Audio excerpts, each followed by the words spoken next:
السلام علیکم ورحمۃ اللہ وبرکاتہ۔ اس کلپ میں پچھلی کلپ کے تسلسل کو بحال رکھتے ہوئے آگے بڑھتے ہیں۔ شیعہ تعویلات اور ان کا جواب۔ شیعہ نقطۂ نظر کے مطابق حدیث غدیر حضرت علی رضی اللہ تعالیٰ عنہ کی مطلق ولایت اور امامت کی دلیل ہے۔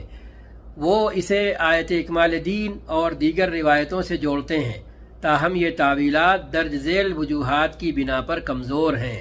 یہ ہم نہیں کہہ رہے ہیں، یہ گروک AI ٹول کہہ رہا ہے۔ نمبر 1، نص کی عدم صراحت۔ حدیث غدیر میں خلافت یا امامت کا لفظ استعمال نہیں ہوا۔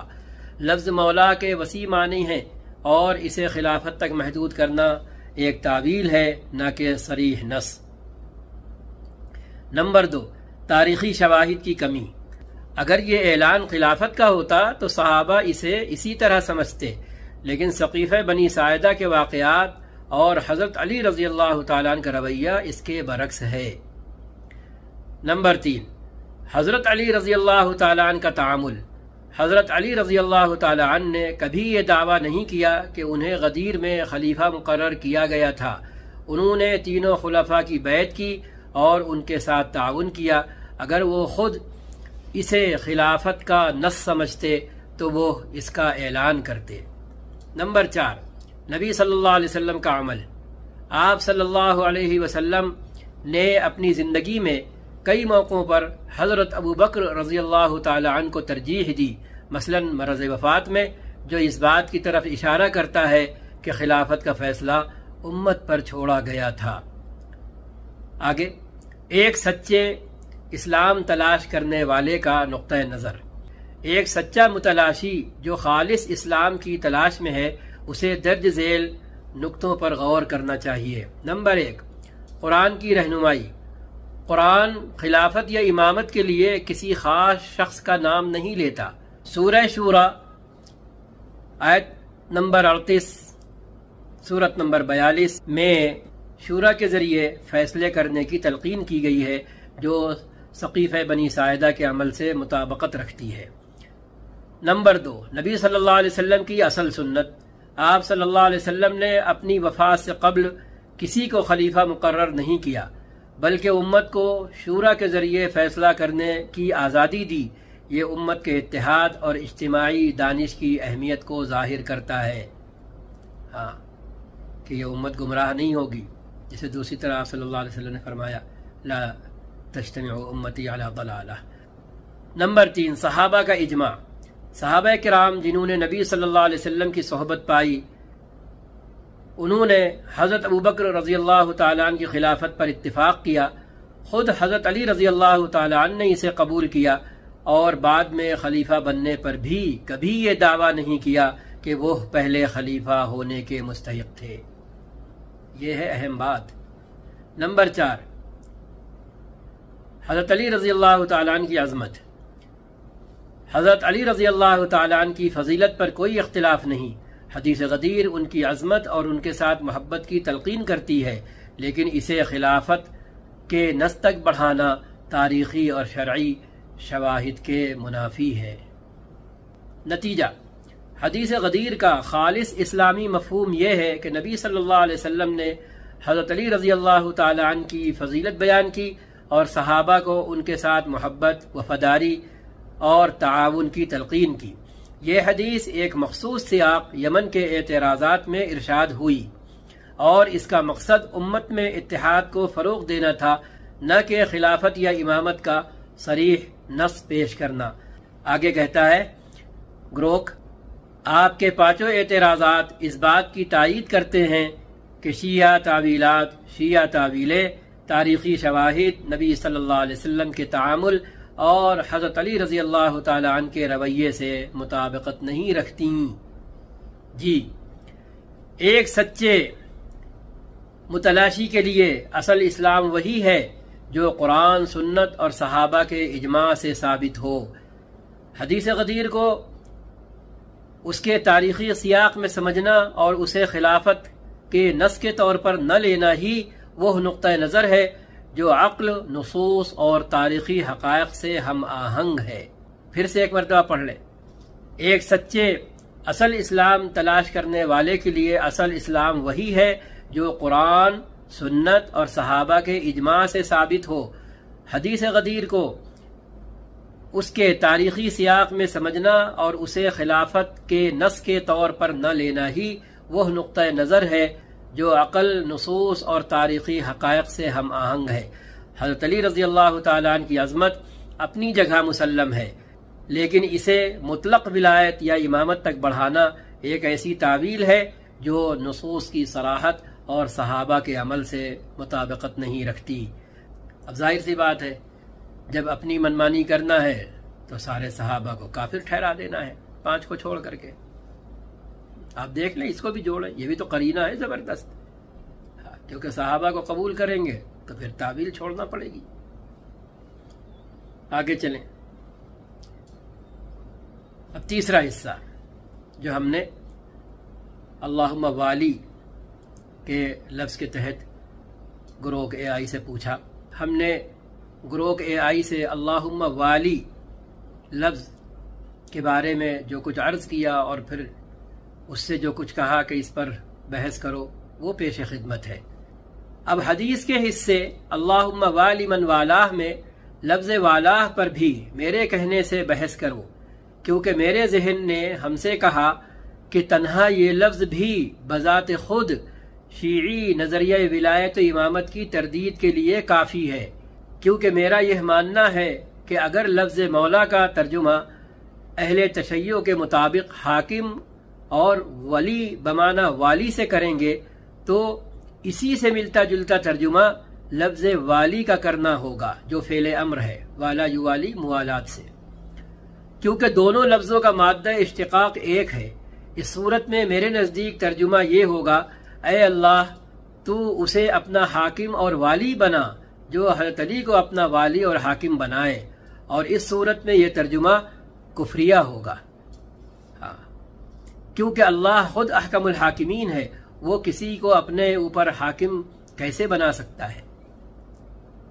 یہ میری اپنی بات ہے، میرا اپنا اعتراض۔ اس لیے مولا کا ترجمہ حاکم اور والی سے کرنے کے بعد لفظ والی کا ترجمہ دوست بنانے سے کرنا صرف منمانی تعویل ہے، اپنا مدعا اپنی مرضی سے بنا دلیل تھوپنے کے لیے۔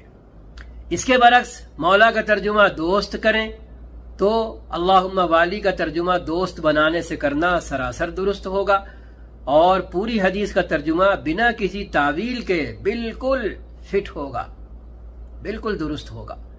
اور لفظ اللہم عادی خود اس ترجمے کا اضافی اور قوی ترین قرینہ اور دلیل ہے۔ اب تم میری گفتگو پر بحث کرو، اسی شرط کے ساتھ کہ یہ اعتراض اسلام کے متلاشی کا ہے جو اصل اسلام تلاش کر رہا ہے، قطعی اور صریح دلائل کی روشنی میں، نہ کہ تعویل اور قیل و قال کے ذریعے۔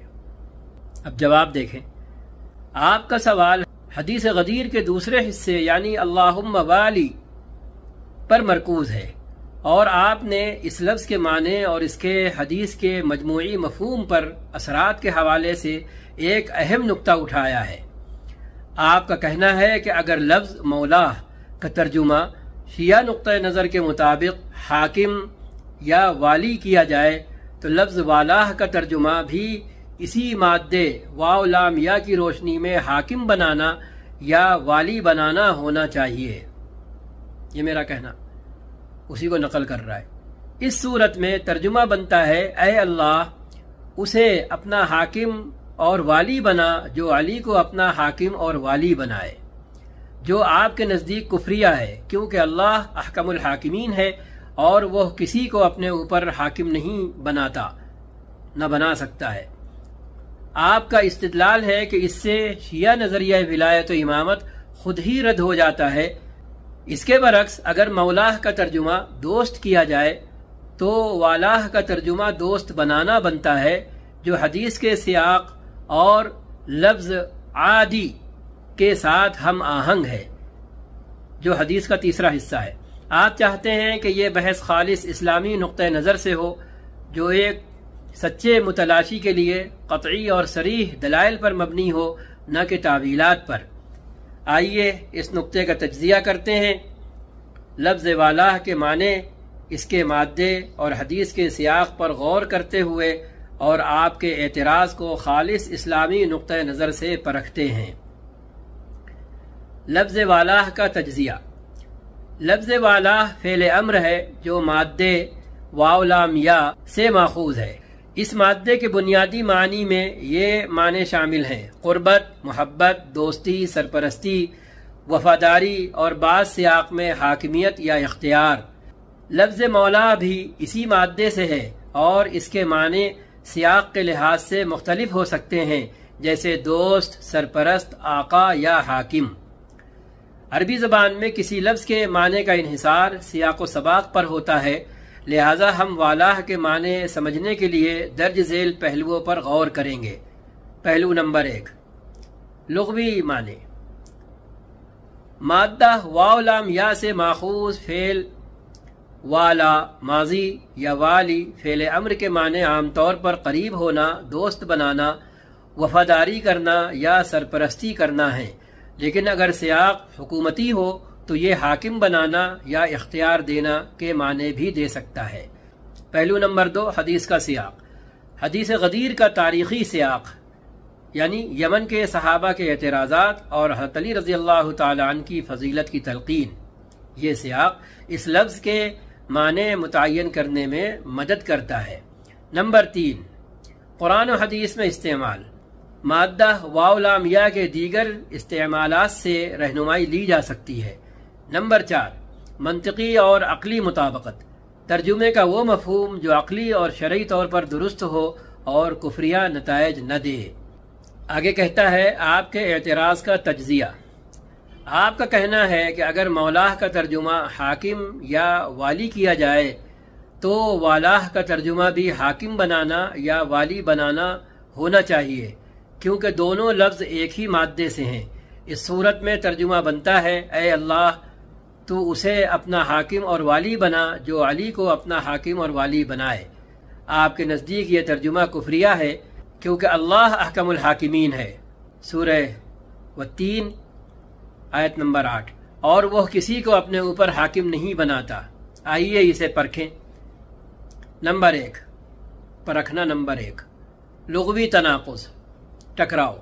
مادہ واو لام یا کے معنی سیاق پر منحصر ہیں۔ اگر مولاہ کا ترجمہ حاکم کیا جائے تو والاہ کا ترجمہ حاکم بنانا یا والی بنانا بن سکتا ہے، لیکن یہ ترجمہ اس وقت بنے گا اور درست ہوگا جب سیاق حکومتی ہو۔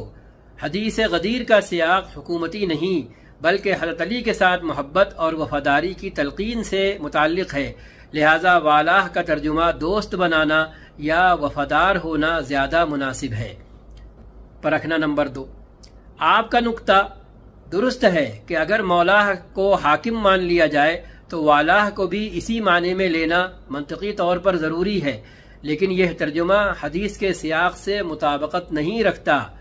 ہاں، یہ بہت اہم بات ہے جو اس نے کہی ہے، یہی ہم کہنا چاہ رہے، کیونکہ نبی صلی اللہ علیہ وسلم کا مقصد ایک مخصوص تنازع یمن کے صحابہ کے اعتراضات کو حل کرنا تھا، نہ کہ حکومتی اختیارات کا اعلان کرنا۔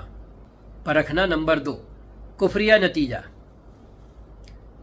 آپ کا اعتراض ہے کہ ترجمہ اے اللہ تو اسے اپنا حاکم بنا جو علی کو اپنا حاکم بنائے کفریہ ہے، درست ہے۔ آپ کا یہ اعتراض درست ہے۔ قرآن واضح کرتا ہے کہ اللہ احکم الحاکمین ہے اور اس کی حاکمیت مطلق ہے، سورہ 3 آیت نمبر 8، سورہ یوسف آیت نمبر 80۔ کوئی بھی انسان اللہ کا حاکم نہیں بن سکتا کیونکہ یہ شرک کے زمرے میں آتا ہے، لہٰذا مولاہ اور والاہ کا ترجمہ حاکم یا والی کرنا نہ صرف سیاق کے منافی ہے بلکہ عقلی اور شرعی طور پر بھی ناقابل قبول ہے۔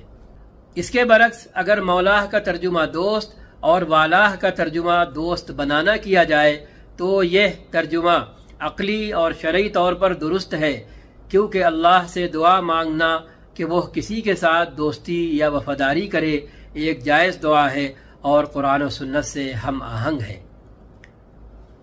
نمبر 3، پرکھنا نمبر 3، ٹیسٹ نمبر 3، لفظ عادی من عادہ کی تائید۔ آپ نے درست فرمایا کہ عادی من عاداہ، اے اللہ جو علی سے دشمنی کرے تو اس سے دشمنی کر، والاہ کے معنی دوست بنانا کی تائید کرتا ہے۔ عربی زبان میں والا اور عادا کا تقابل عام ہے، جہاں والا کا مطلب دوستی یا وفاداری اور عادا کا مطلب دشمنی ہوتا ہے۔ مثال کے طور پر قرآن میں اللہ فرماتا ہے لا تتخذوا عدوی وعدوکم اولیاء، سورہ ممتحنہ آیت نمبر 1، یعنی میرے اور تمہارے دشمنوں کو دوست نہ بناؤ۔ یہاں اولیاء اور عدو کا تقابل واضح ہے، دوست اور دشمن کا۔ اسی طرح حدیث غدیر میں والی من والا اور عادی من عاداہ کا تقابل ظاہر کرتا ہے کہ والاہ کے معنی دوست بنانا یا وفادار ہونا ہے، نہ کہ حاکم بنانا۔ اگر والاہ کا ترجمہ حاکم بنانا کیا جائے تو عادی من عاداہ کا ترجمہ بھی اسی سیاق میں کرنا پڑے گا۔ مثلا جو علی سے دشمنی کرے تو اس سے دشمنی کر، لیکن یہ ترجمہ حکومتی سیاق کے بغیر غیر واضح ہوگا۔ دوستی اور دشمنی کا تقابل زیادہ فطری اور سیاق کے مطابق ہے۔ بس اللہ حافظ، دعا میں یاد رکھیں۔ السلام علیکم ورحمۃ اللہ وبرکاتہ۔